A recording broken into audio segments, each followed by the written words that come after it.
The ladies of Longbourn soon waited on those of Netherfield. The visit was soon returned in due form.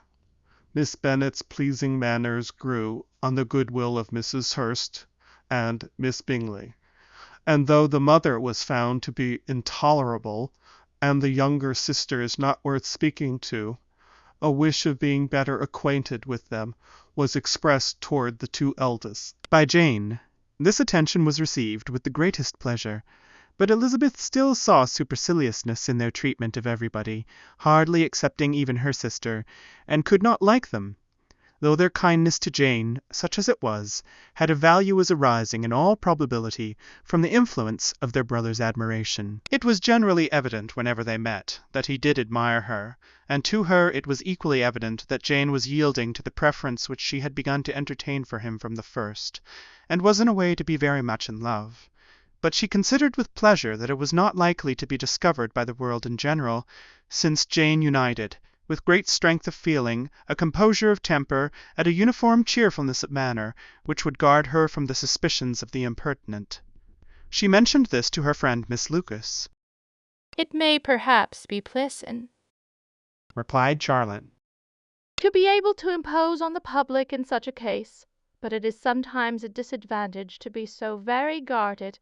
If a woman conceals her affection with the same skill from the object of it, she may lose the opportunity of fixing him, and it will then be but poor consolation to believe the world equally in the dark. There is so much of gratitude or vanity in almost every attachment, that it is not safe to leave any to itself. We can all begin freely. A slight preference is natural enough, but there are very few of us who have heart enough to be really in love without encouragement. In 9 cases out of 10, a woman had better show more affection than she feels. Bingley likes your sister undoubtedly, but he may never do more than like her if she does not help him on." "But she does help him on as much as her nature will allow. If I can perceive her regard for him, he must be a simpleton indeed not to discover it too." Remember, Eliza, that he does not know Jane's disposition as you do. But if a woman is partial to a man, and does not endeavour to conceal it, he must find it out." "Perhaps he must, if he sees enough of her. But though Bingley and Jane meet tolerably often, it is never for many hours together, and as they always see each other in large mixed parties, it is impossible that every moment should be employed in conversing together. Jane should therefore make the most of every half-hour in which she can command his attention. When she is secure of him, there will be more leisure for falling in love, as much as she chooses."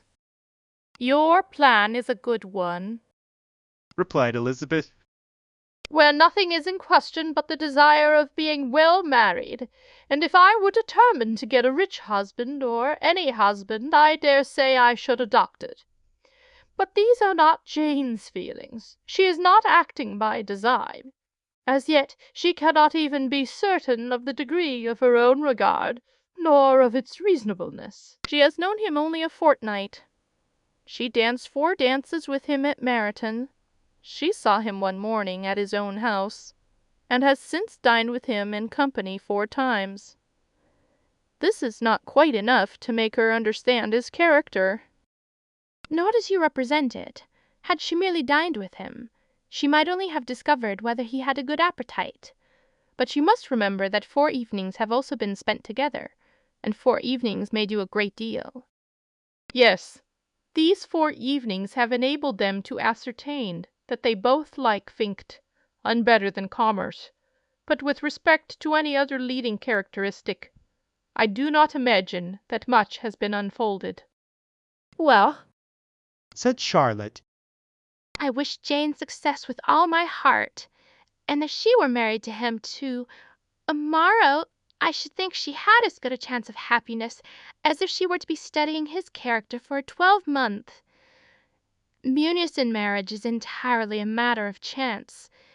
If the dispositions of the parties are ever so well known to each other, or ever so similar beforehand, it does not advance their felicity in the least. They always continue to grow sufficiently unlike afterwards to have their share of vexation, and it is better to know as little as possible of the defects of the person with whom you are to pass your life.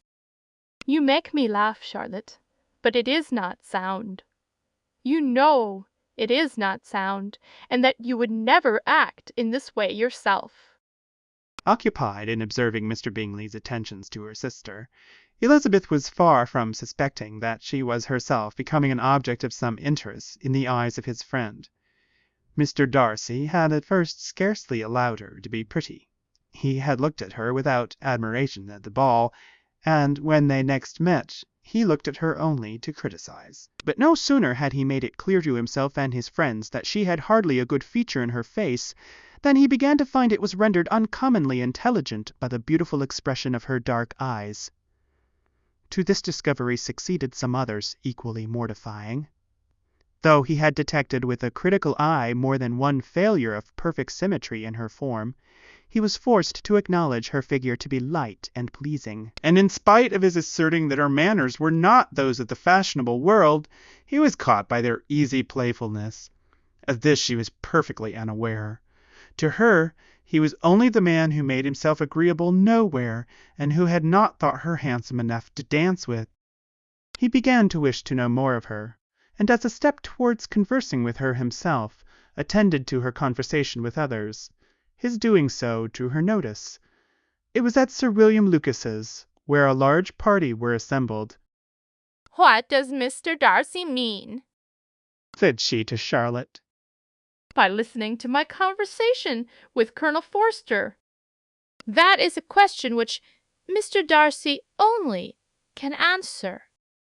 But if he does it any more, I shall certainly let him know that I see what he is about.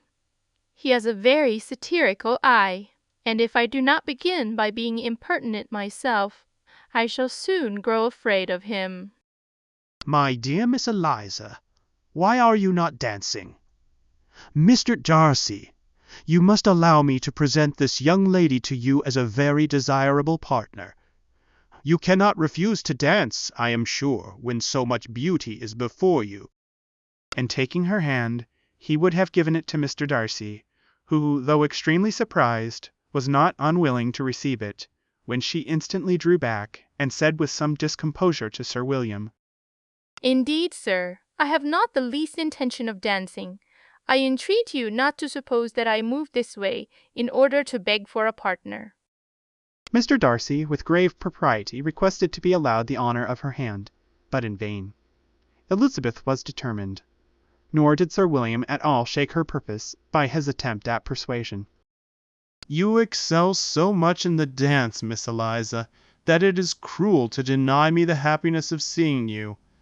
And though this gentleman dislikes the amusement in general, he can have no objection, I am sure, to oblige us for 1/2 hour. "Mr. Darcy is all politeness," said Elizabeth, smiling. He is indeed, but considering the inducement, my dear Miss Eliza, we cannot wonder at his complaisance, for who would object to such a partner? Elizabeth looked archly and turned away. Her resistance had not injured her with the gentleman, and he was thinking of her with some complacency, when thus accosted by Miss Bingley. "I can guess the subject of your reverie. Snobbish and manipulative. She, snob. I should imagine not. You are considering how insupportable it would be to pass many evenings in this manner, in such society, and indeed I am quite of your opinion. I was never more annoyed. The insipidity, and yet the noise, the nothingness, and yet the self-importance of all those people. What would I give to hear your strictures on them?" Your conjecture is totally wrong, I assure you. My mind was more agreeably engaged. Miss Bingley immediately fixed her eyes on his face, and desired he would tell her what lady had the credit of inspiring such reflections. Miss Elizabeth Bennet? "Miss Elizabeth Bennet! I am all astonishment. How long has she been such a favourite? And pray, when am I to wish you joy?" That is exactly the question which I expected you to ask. A lady's imagination is very rapid. It jumps from admiration to love, from love to matrimony, in a moment. I knew you would be wishing me joy. Nay, if you are so serious about it, I shall consider the matter as absolutely settled. You will be having a charming mother-in-law indeed, and of course she will always be at Pemberley with you. He listened to her with perfect indifference while she chose to entertain herself in this manner, and as his composure convinced her that all was safe, her wit flowed long.